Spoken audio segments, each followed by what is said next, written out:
the alternating single arm devil press. It looks like this.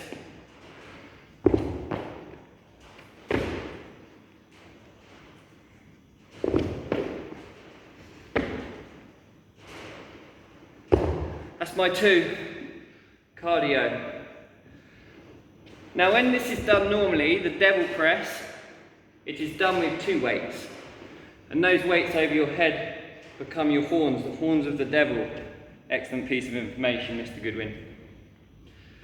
When you've got the 2 weights, it's very much a hybrid of a swing, an American swing, meets a snatch with a soft elbow. When you do it with 1, it will look much more like a snatch.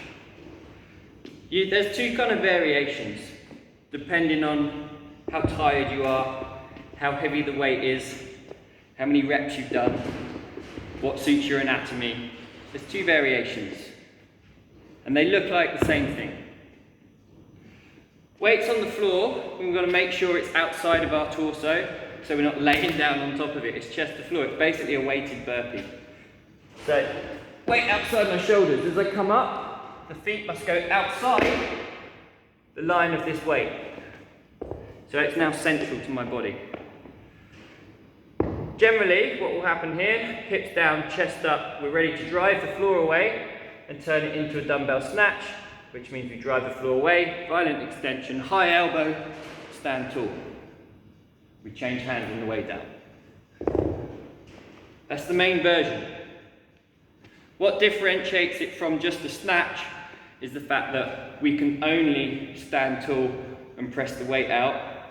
We can't drop down underneath it and make it a devil jerk. There's a reason it's called a devil press. It's because there's an element of pressing out. Once you've got that high elbow, you've still got to press out. There's no dropping back under. That was how it generally goes. We treat it as a snatch, we just press out the top instead of dropping under.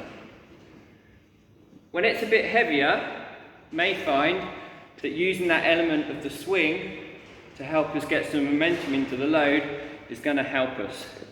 So again, we've got that weight outside the torso, feet go outside the midline of the weight. I'm going to retract the shoulder quite aggressively, and gravity will swing the weight under my body and my hips will be taken back. You can start that movement by driving the hips through. It becomes very much like a single arm swing at that point.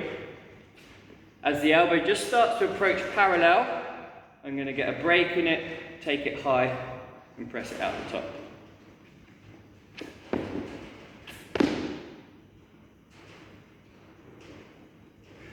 Very, very subtle difference. Main one, you set up, treat it as a snatch, drive the floor away, press out the top. Second one, same setup, aggressive retraction of the shoulder, the weight comes back, we can drive the hips, break the elbow, press out the top. Single arm devil press.